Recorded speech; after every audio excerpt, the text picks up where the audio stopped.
Cheney vice presidency, and has worked at Time magazine as a contributing editor-at-large, where his stories focus on national security and government. During 21 years at the Washington Post, he was legal, military, diplomatic, Middle East, and special projects correspondent.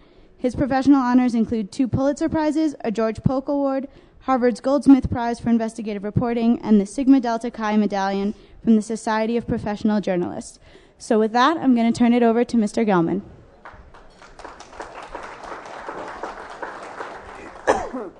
Thank you all for hanging in here, for your service and hanging in for our last panel of the day. And if you're milling around the lobby, you're going to want to come in because the door prize is free lifetime clear pass from Secretary Chertoff.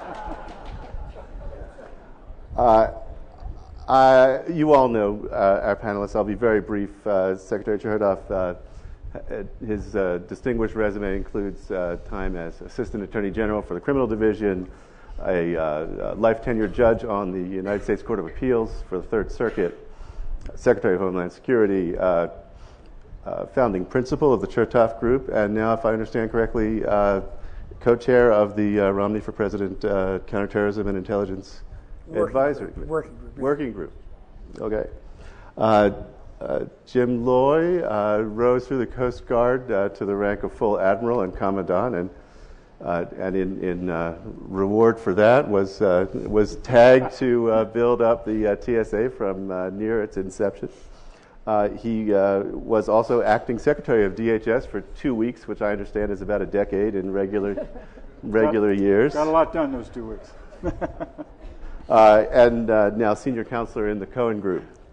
I've known Jane Lute since she was an Army major, and her tour through national and international civil service has included a director on the NSC staff for European Affairs, leader of the Carnegie Commission, an assistant secretary general for peacekeeping operations at the UN, who was then infiltrated in pursuit of the New World Order into the Department of Homeland Security as deputy secretary.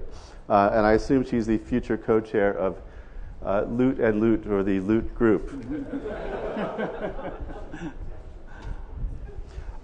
So DHS is our third largest federal department after DOD and Veterans Affairs. It's the measures are various, but $50 billion budget, 250,000 employees, and so on.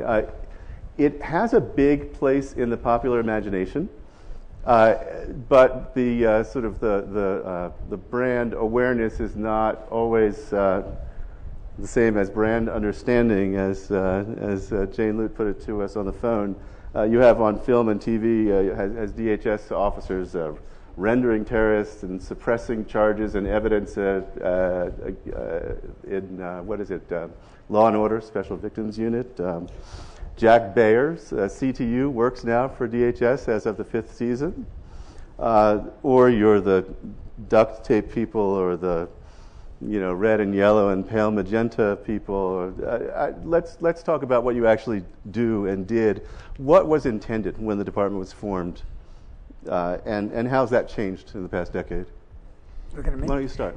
First, I want to thank all you bitter enders who are staying here for this panel. And although I will observe it's raining, so a hike is not really in the offing here.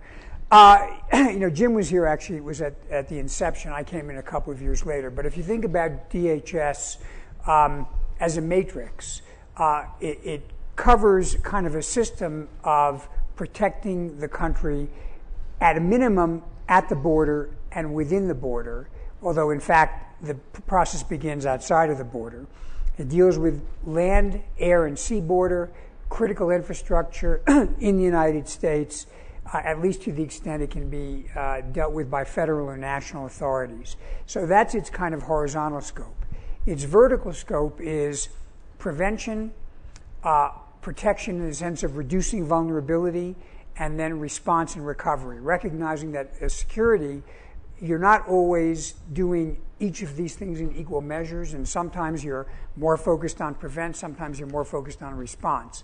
But if you look at that horizontal domain and that vertical set of tasks, I think that's largely the conception behind the Department of Homeland Security. Jim, if I could just give a slight variation on the question, what was the problem for which TSA was a solution?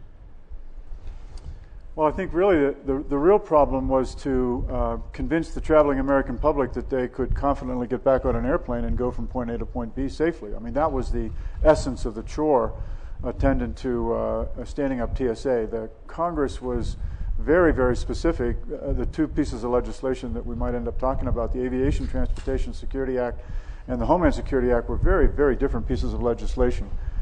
The Aviation Transportation Security Act, which established TSA, was a specific set of 36 things that we were supposed to get accomplished with a date certain for each one of those.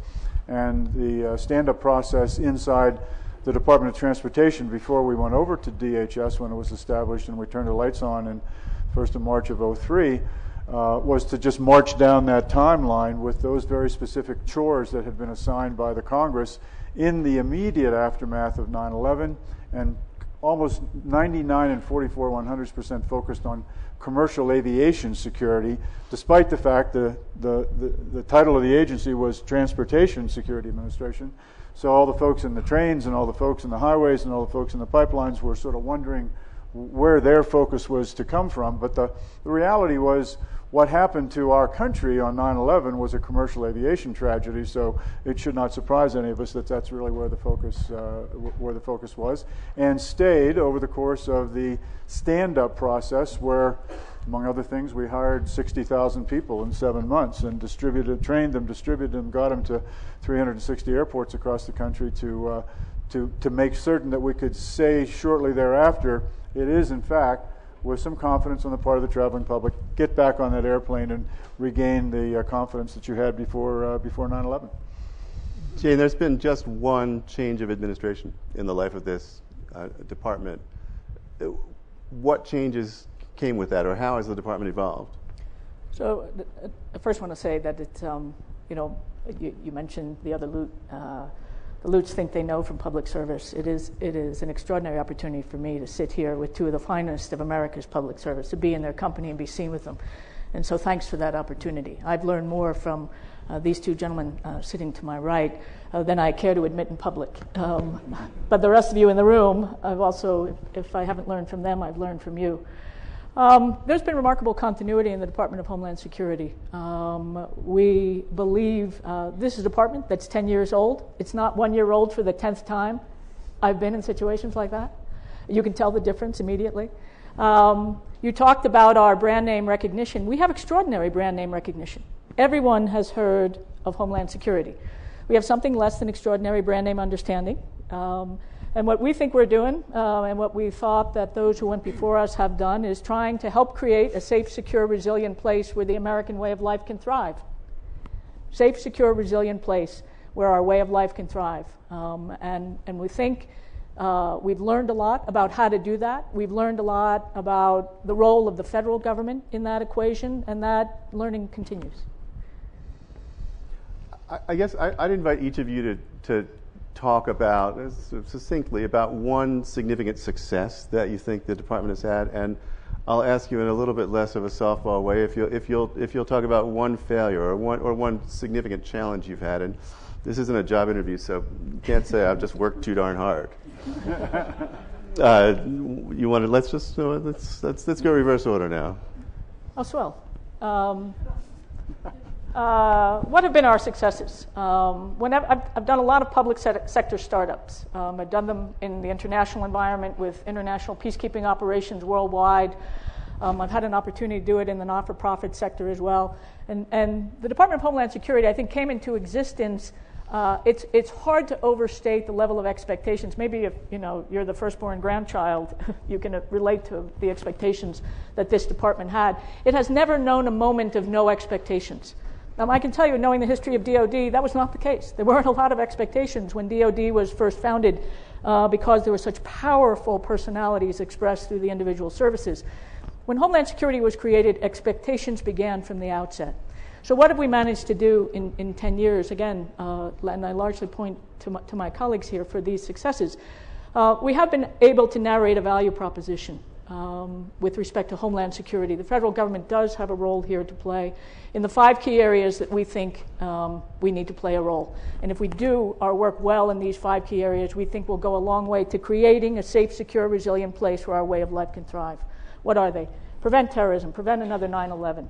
Secure our borders, enforce our immigration, administer our immigration laws, ensure our cybersecurity. We spent a lot of time this week talking about it, and build national resilience. One of a sort of perhaps the easy way for me to point this out is that there has not been 60 minutes of conversation this entire week that has not pointed to the role of Homeland Security, the role of the department in helping to achieve all of the agendas that have been in play.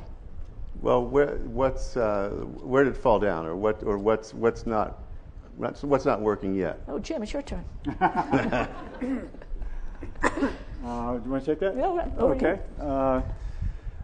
Well, in terms of I think there's a maturing process that we all have to understand, and let me give you just a moment of context about that. I mean, for God's sake, in 1947, when the National Security Act was passed, it took us 40 years of quote-unquote growing just to get to 1986 when Goldwater Nichols was necessary to get us the rest of the way. So, we're talking about 60 years of evolution over the course of the Department of Defense and its maturation, especially in terms of the greater national security community. So to anticipate that over the course of 8 or 10 or 12 years, this Department of Homeland Security, based on that extraordinary event that occurred on 9/11, would all of a sudden, sort of in an overnight manner, have totally figured it out and be providing to the American public all that was anticipated or talked about in the course of that 10 years is just a little bit fatuous, I believe. So if there's failures along the way, it has to do with understanding those words Jane used just a moment ago about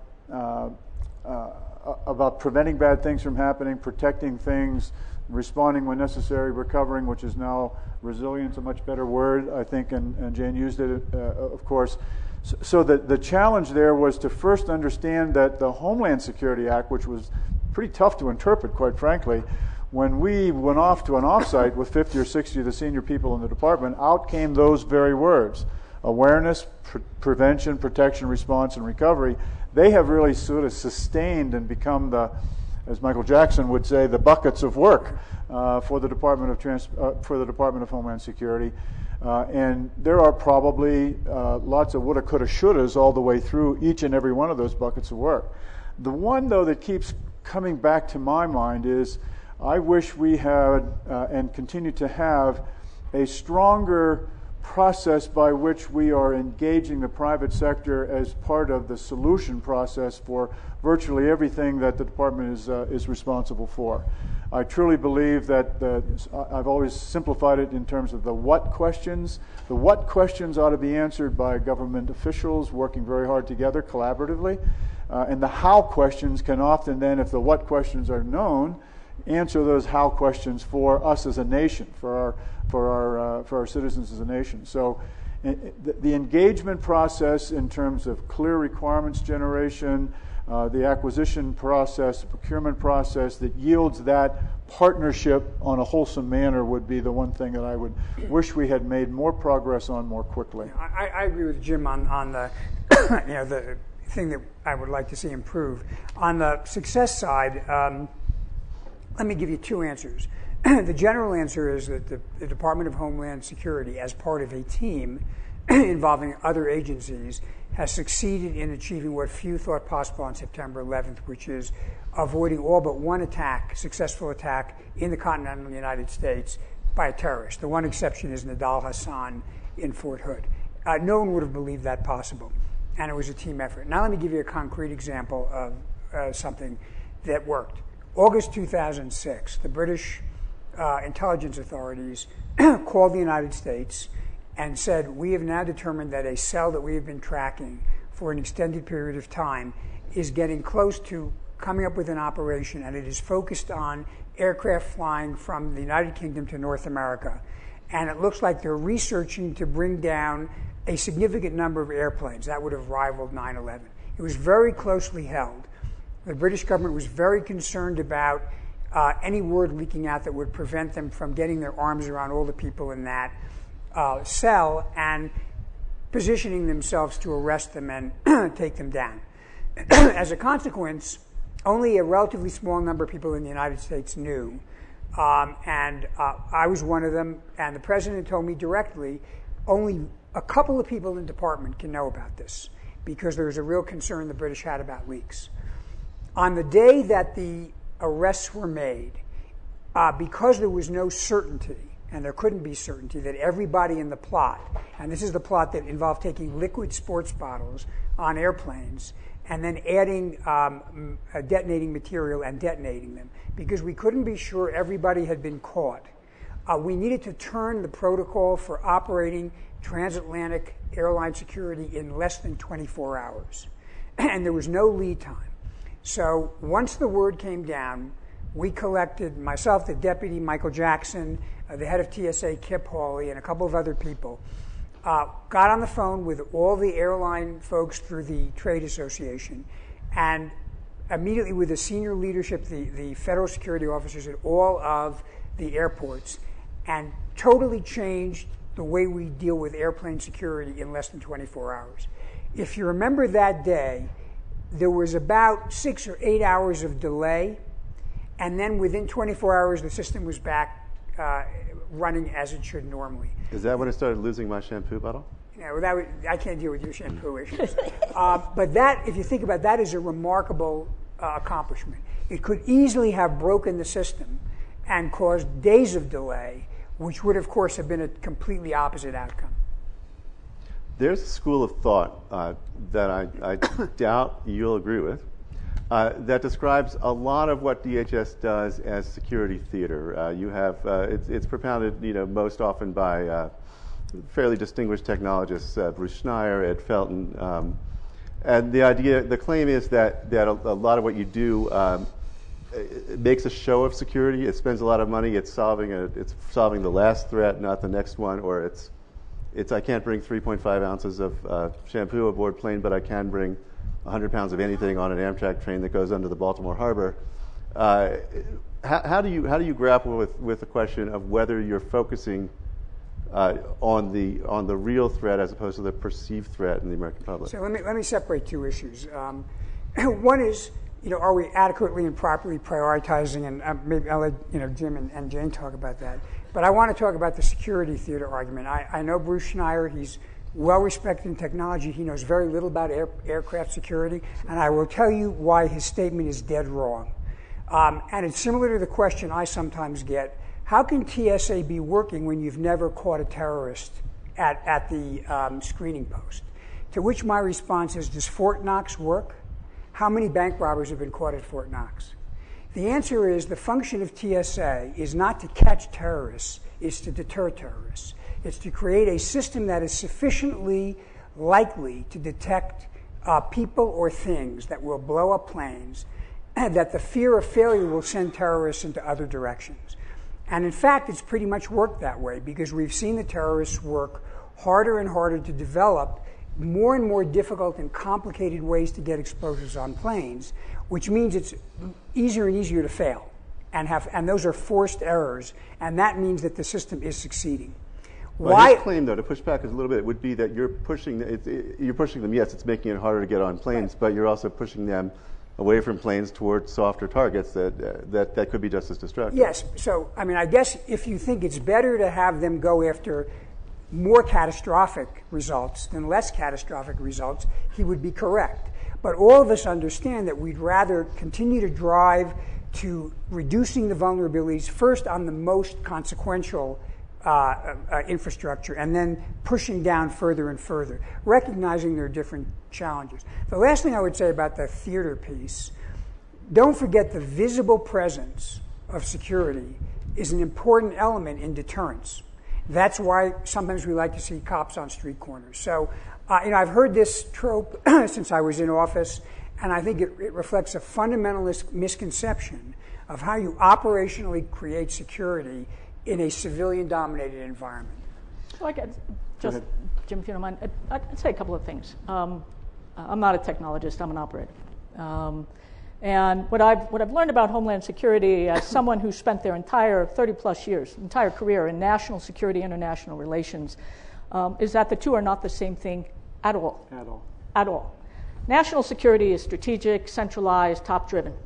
It's dominated by a culture of the military. I spent the first half of my adult life in the military and the intelligence community. Concepts like unity of command, need to know. Homeland Security is transactional, decentralized, bottom-driven, driven by the states, municipalities, communities of this country.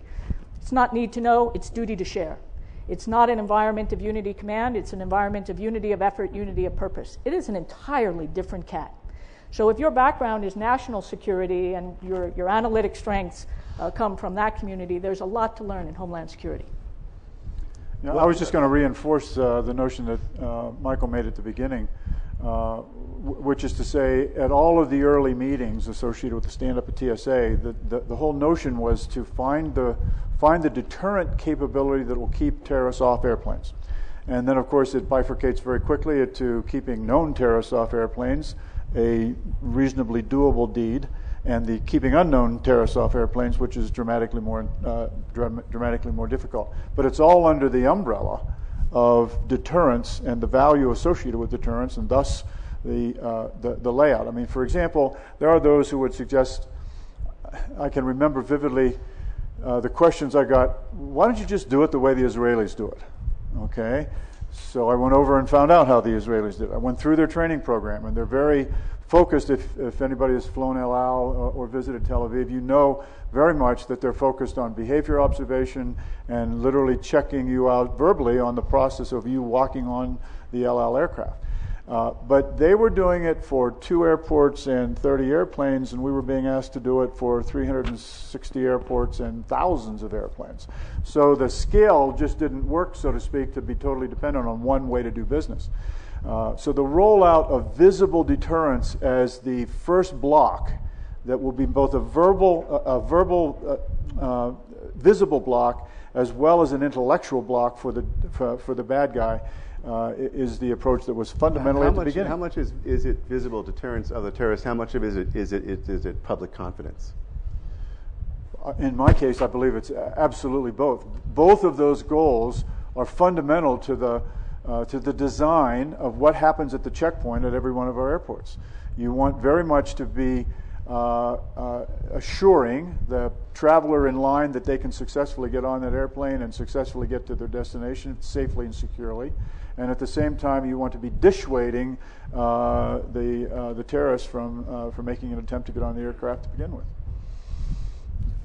Let's just take it in 2 more directions. That's on the same idea of whether it's real security or whether the cost benefit at least would make sense.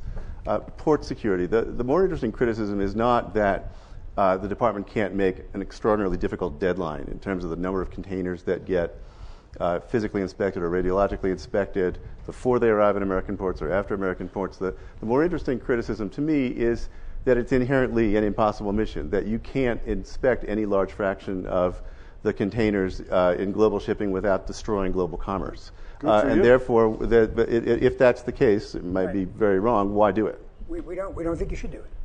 Congress ordered the department to do it. I went up and testified and said, it's silly, don't do it, for exactly the reason you said. We want to be intelligence driven. So is that security? You really have to ask Congress as well. Ask Congressman Markey. That's interesting. So all criticisms are interesting. Learning opportunities. People talk. What are the challenges that we face? I mean, in the Department of Homeland Security, TSA handles 11 million, 2 million people a day. We deal with 11 million containers, 11 million containers of cargo a year, 2 million a day, 360 a year. In the past 10 years, TSA has moved more people than there are on the planet.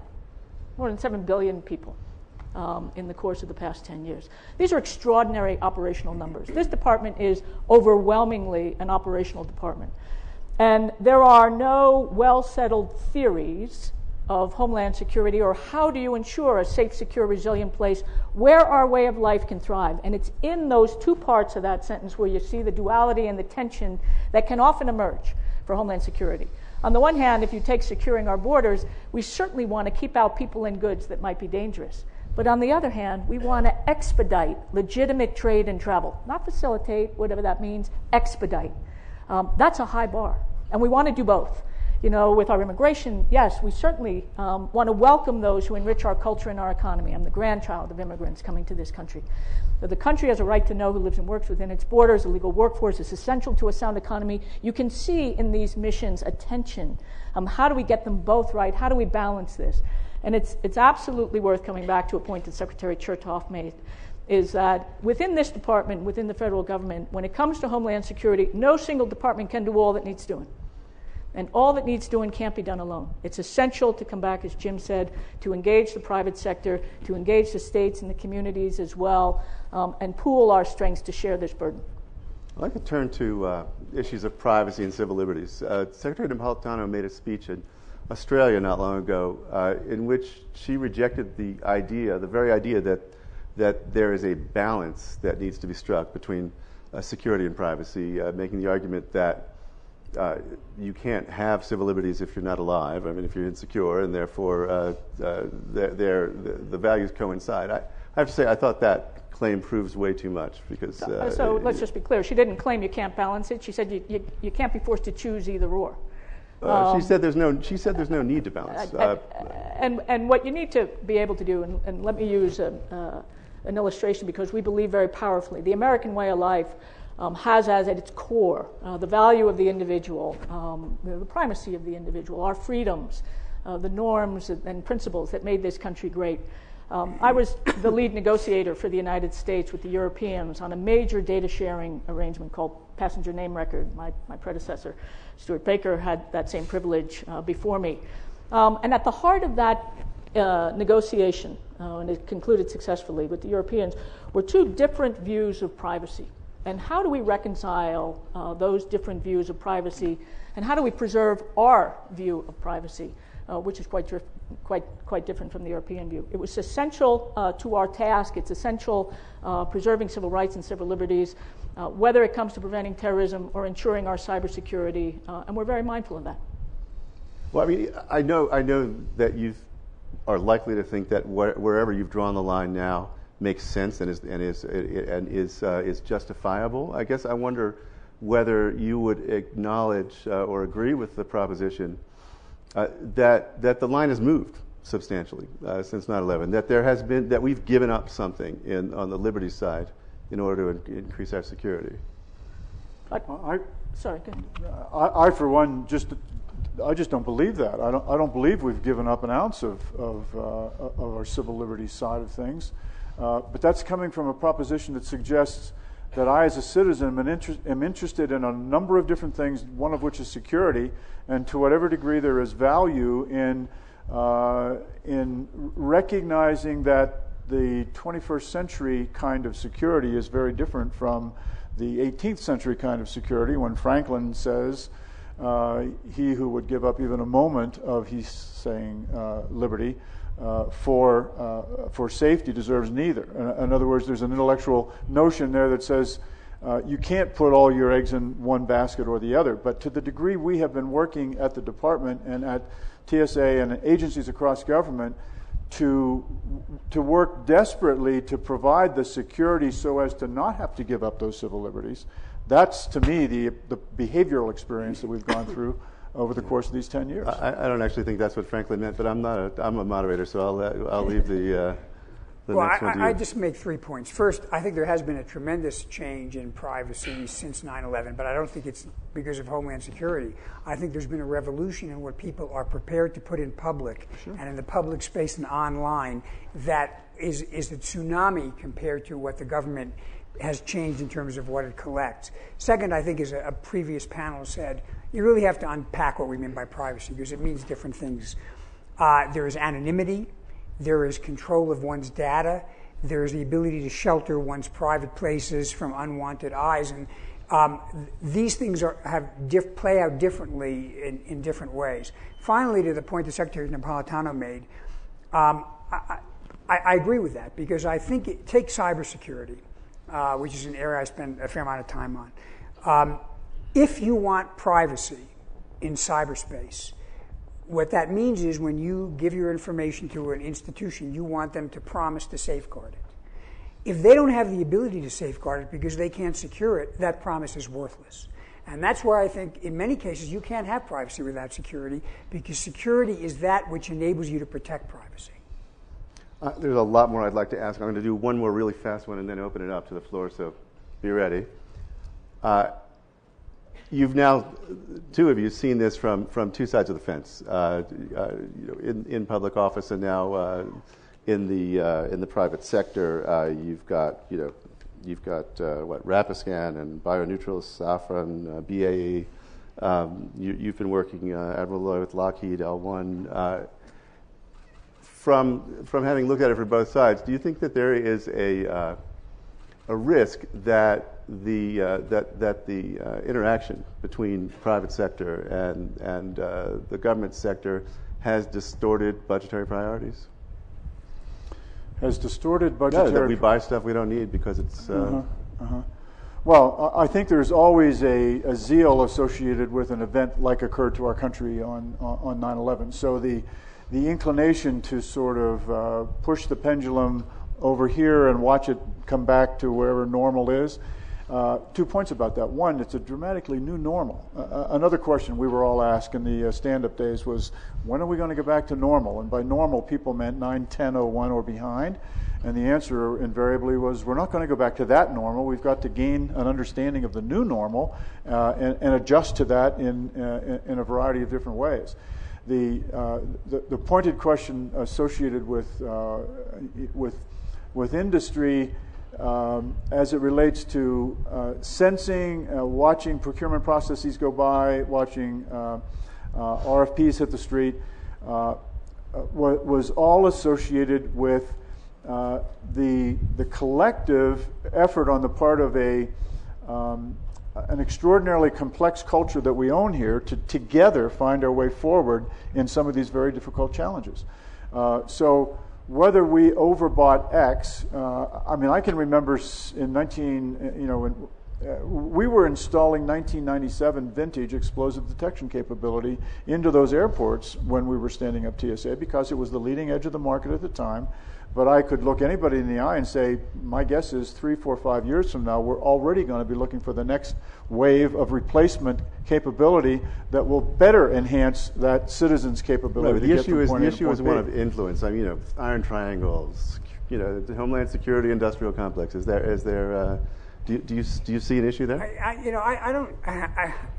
Sometimes I read about this, and I have never seen evidence of it.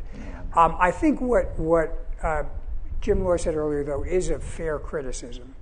I think if the agency or the department, and this is not unique to Homeland Security, doesn't have a disciplined process of setting requirements, putting them out, and procuring technology, you do run the risk sometimes of buying too much of the wrong thing. It's easily understandable initially that happens because there's an emergency. Over time, you hope to move away from that. Sometimes it's our own business processes that get in the way. For example, Michael Jackson, who is Jim's successor, argued for a long time it would be more cost-effective for the government to lease screening equipment because it turns over rapidly. So, who wants to buy a Betamax and then have it become trumped by VHS? What you want to do is rent it, and then when it's overcome by a new technology, you want to trade it in. But the architecture of the way we fund in the government doesn't allow that, or makes it difficult. So I do think there's a lot in the processes that could be done. At the end of the day, though, the judgment about how much we ought to allocate of our national wealth to security is a judgment that's not driven by industry, it's driven by the public, and by politicians' perception and understanding of what happens if there is a failure, and a lot of people die. And that's, I think, the compelling driver on most of the investment. I'll take this to the floor. Please raise your hand, and we'll find a microphone over here. Please, who's got a mic? Identify yourself. Try to be succinct. There's not a lot of time. I can do both of those things. Steve Shapiro from New York for the Secretary. Thank you for coming. We're focusing on domestic intel architecture and on I&A in your department. You've had history now with the Department of I&A. And a general question whether you think that it's working in the right direction or perhaps should succumb to some of the criticism that it ought perhaps focus on supporting fusion centers rather than on doing analysis and pretending to be another intelligence agency. My colleagues deserve better than pretending. Again, I'm an operator. If you're going to operate, I accept that. You need a theory of the case. If you're going to try and prevent something, when you go to a doc for whatever's ailing you, you hope that whatever she prescribes is remotely connected to what's wrong. So you hope that she's got a theory of the case here. Let's take terrorism, preventing terrorism. What's our theory of the case? Our theory of the case has been that the bad guys are over there trying to come here, and we need to find them and fix them abroad. And for that, we've had 3 tools. We've had our intelligence tools, we've had the military, and we've had our partnerships, our international partnerships bilaterally and multilaterally, and it's worked enormously effectively. Yeah? What if they're here? What if there are people here who still find themselves attracted to this ideology and motivated to act on the basis of that attraction? How well is our intelligence community set up under certain authorities and regulations, or military, or the Brits, or the French, or NATO, or whatever, going to work? We need different tools, we need a different theory of the case. And the federal government, which is so often in this country a way in which the society talks to itself about what's important, what are the priorities we have, and what do we want to do about those priorities. So what we have are different tools. We have the border tools. We have the 800,000, Bart Johnson talked about this the other day, state and local law enforcement and the municipalities around this country as well. We have the great American public, which we view always as an asset and a strength of this country, and we have information and information sharing. And that's at the heart of the mission in INA, and one, irrespective of how you think where we got, how we have done in getting to this point, we have done better over the course of time, and we're learning more. There's also been a maturation in the fusion centers, in the cities, as Ray Kelly mentioned, in New York City, probably unparalleled in that particular case. I'm biased, we come from Manhattan. But it is an interactive process of dialogue and information sharing to take what we know and put it in the hands of those who can do something about it. If you look carefully at the Act itself, the Homeland Security Act, because then it was IAIP, and the notion was the reason that there had to be... That stood for what? Well, it's in the intelligence analysis and then infrastructure protection. And the connection was in the expectation of the Congress and the President when that legislation was signed into law was the need for this new department in the intelligence space was going to be that which was necessary to protect the critical infrastructure of our country. And it quickly became evident to those of us at the beginning days that we needed a much broader seat at the table, so to speak, for the expectations that were mission oriented for the department to deal with. So a seat at the intelligence community table was matured away from this exclusive one reason only for even bothering with collecting intelligence that was protecting critical infrastructure to that wider scope that Jane just described for the full scope of the department's responsibility. And let me add a footnote to that with maybe a concrete illustration that was very vivid to me in my first couple of years at Homeland Security. Again, I come out of the national security establishment. You get a walk into the embassy, a walk into the office, volunteering information. If you're in the intelligence community, you think you've either got a kook or a dangle on your hands. If you're a cop, you think your ship has just come in. Walk-ins are very high-fidelity sources of information. So they're not only two different cultures, but there's something we ought to do, again, about the information that we have, and how do we get it out into the hands of those who can do it. More questions? Go ahead. Will Painter, Congressional Research Service. I'd like to thank the panel for being here. One goal that's been common across DHS with both administrations has been to form, from its 22 individual components, a one DHS culture. I think it can be argued that we may not be there yet. What are the consequences of that? What are the obstacles that are in the way? And does the lack of a consolidated headquarters play any role in that? Well, first, let me say, I think it would be enormously helpful to have a consolidated headquarters. It's both from a symbolic and an operational standpoint, it would add an enormous amount of leverage to unifying the department. Second thing I would say is that I think that the components, at least in my tenure, and I think it's probably gotten better since then, have progressively moved to a more unity of effort approach. An example, I think, from the current administration is after the Abdul Muttalib, the underwear bomber, there was a change and a coordination between TSA and Customs and Border Protection that was very fast. And that's a direct result of the ability to bring the components together. Is it perfect yet? I would be surprised if Jane Lute said it was perfect. On the other hand, even my friends at DOD, after I don't know how many, ever many years, occasionally you get a little bit of squabbling between the services about, who's going to own this airframe or whatnot. So I think these things are works in progress. Yeah, it's a maturing process over time. I couldn't agree more. I mean, at the very beginning, think about the challenges of that time spectrum I mentioned earlier in the National Security Act in 40 years to 86, and then however many more to get to that quote-unquote perfect delineation in the Department of Defense. Well, the DHS experience, now 10 years old, was 22 very disparate elements that were being asked to be pulled together in that one team, one fight kind of a notion, as opposed to 4 in 1947, Army, Navy, Marine Corps, Air Force, which by and large have reasonably common mission orientation. So you had organizations like the Customs Service and the Coast Guard that had been in place serving the American public for 230 plus years, and you had organizations like TSA that had been around for a couple of years. So the challenge was the way Governor Ridge originally tried to put it together was in a front room, back room basis. And what he meant by the back room, which of course he assigned to me, was all of those things behind the scenes, so to speak, that become the support structure for supporting that front room, which is mission-oriented for the accomplishment of very publicly understood missions. But the backroom functions like HR and IT and acquisition and procurement and all those kind of things, I think more readily lent themselves to a pathway towards one DOT so that there was a singularity of understanding how things worked in that back room. So I got to be the prince of broken crockery who went around breaking lots of people's crockery to force multiple agencies into a more single way of doing business in whatever that function was. Let me give you a silly example. When the department came together, we had 19 bill-paying centers.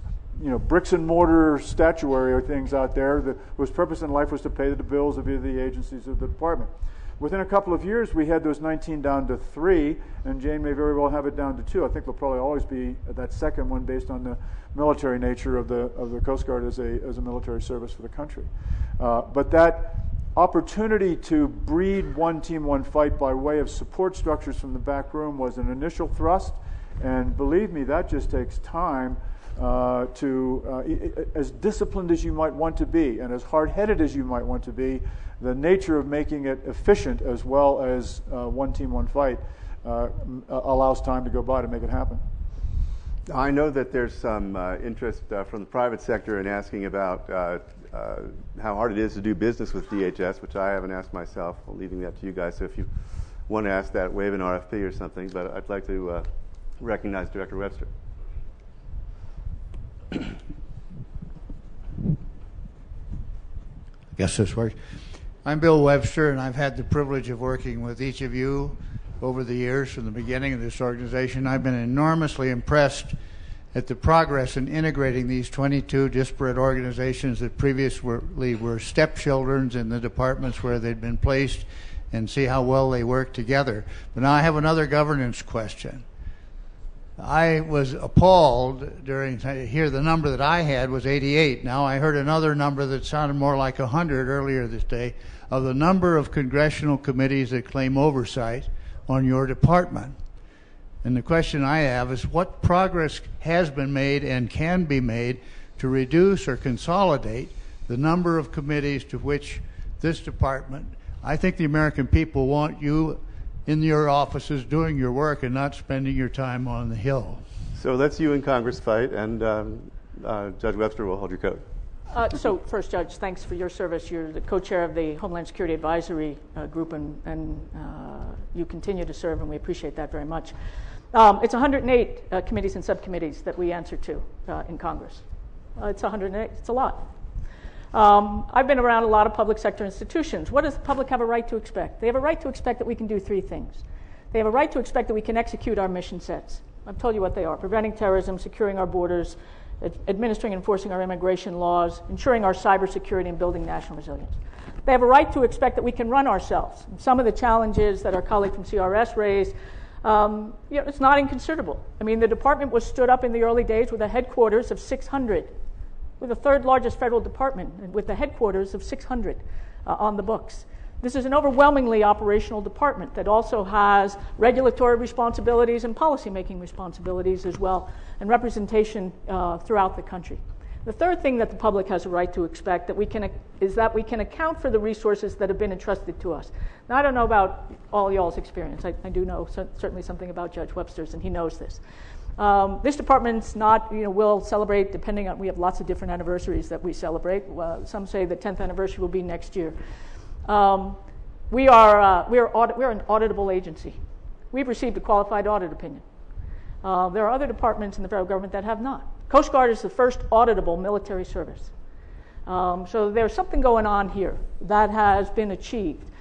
You achieve unity of purpose, unity of effort when you can narrate what is your value proposition and how are you going to go about doing it. And we think we're moving in that direction with not the last word by any means, but a reasonable statement of the value proposition of this department on behalf of the American people, and that also is serving to pull us together. This side of the room, sir. Hi, Phil Kangas with Grant Thornton. With an environment of increasingly limited money to spend on Homeland Security, what is your approach to balancing the competing missions in making those cuts, and assuming that there will be less money, not more? Is there anything that you're doing today that you'll have to do less of, or that you'll have to stop doing?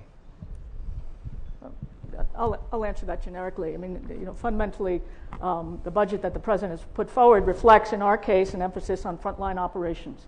Now, we are an overwhelmingly operational department, and that's where our budget priorities have been placed. Yeah, I'd offer two perspectives, one from the agency and then one from the department.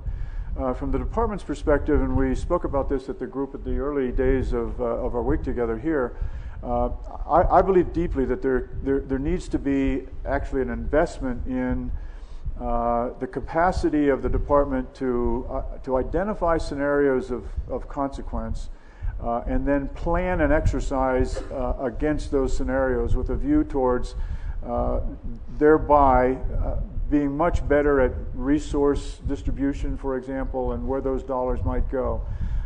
So early on in the development of the National Response Plan and the National Incident Management System, there were 15 scenarios identified. I don't know that, but for the serious hurricane, we have adequately provided the department the resources necessary to play through those in a planning sense, exercise those plans so that there is great confidence in the ability of the department itself internally, as well as confidence from the American public that when and if any of those scenarios play through, we will have known about them, planned for them, resourced accordingly to deal with them. So in the course of a 10% cut, an 8% cut, a 5% cut, or whatever might be forthcoming, I hope for two things. One, it's not the moronic across-the-board cut, but rather gives the department executives an opportunity to think carefully about where those dollars must be held on to and where they might be afforded the opportunity to go somewhere else. And then secondly, from an agency perspective, when I was still in uniform, I can assure you that every year there was an anticipation of what might be happening in the budget process, first as the agency formed the budget, competed it at the department level, competed it at OMB, and competed it on the Hill. That's the normal process. So internal to that normal process, there was always the opportunity to think about, in the Coast Guard's case, 11 statutory missions and many other things that come our way, what is it that we might not do as much of in a budget environment that was going in the downward direction instead of the upward direction. And so one of the things I believe deeply going forward, which I think we all should be concentrating on, it's great to learn, to watch and to have learned from the past, but Jane's responsibility and the Secretary's responsibility going forward really has a lot to do with adequate risk management, scenario identification, planning associated with that such that the dollars spent are accountable to the public, as Jane just described. If I could just put a little spin on that question for you, Michael. How do you think about the so-called black swan events, the sort of high consequence, unknown probability, or high consequence, low probability, when your analysts, no doubt, could come up with 30 ways to kill us all in the next 2 years? I think that's a very good question. It does go to the question of where in a constrained budget environment the federal government ought to be focusing its resources.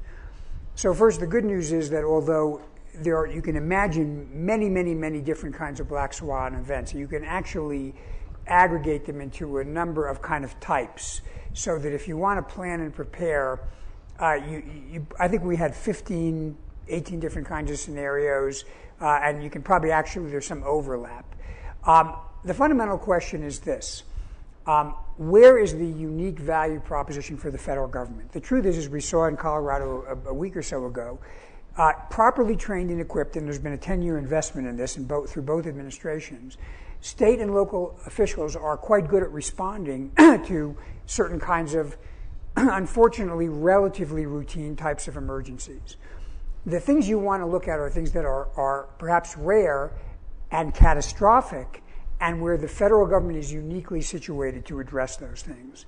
Those are the things where I think maybe not all the investment has to go, but the U.S. government has to be careful to put sufficient investment, because there's nobody else who can do that. Mm-hmm. I think we have time for about maybe one more. Gentlemen. First of all, it's been great being with all of you this week myself, and I want to thank you for that opportunity. Jane, you mentioned it at the outset. National security is different than Homeland Security. And I'd like to get your thoughts on the whole notion of professional military education and educating Homeland Security professionals the way we've done with our armed forces, and how do we get this body of knowledge out there and attract highly professional people, just like we try to do in other parts of the government? So a couple of responses. I mean, Homeland Security is, of course, a part of national security, but I was making the distinction to make a point, is that there is specialized knowledge in this field. And we're working to do more. I mean, we have the National Security Professionals Program that we use, certainly, and the Secretary has almost every year had an initiative in different subject areas to draw in and working with academia and the policy community as well, both the public sector policy community, not only at the federal level, but also at the state and local and tribal level as well, to bring that in. One area in particular where we're really working particularly hard is in cyber. And the whole debate about cybersecurity and cyber skills. We've all flown on airplanes. That doesn't make most of us pilots. We all have computers. That doesn't make most of us experts in cybersecurity. There is real technical expertise required here. So the Secretary has announced an initiative, and we've Alan Paller, some of you may know, the head of the SANS Institute, and Jeff Moss of ICANN and DEF CON and Black Hat, are coming together and pulling really some of the most talented Americans together around this question of developing cyber skills for Homeland Security. We're drawing on the private sector, on foundations, on academia, across the board. And how do we identify, because if you want to be a standards-based organization, you need to be able to articulate what those standards are.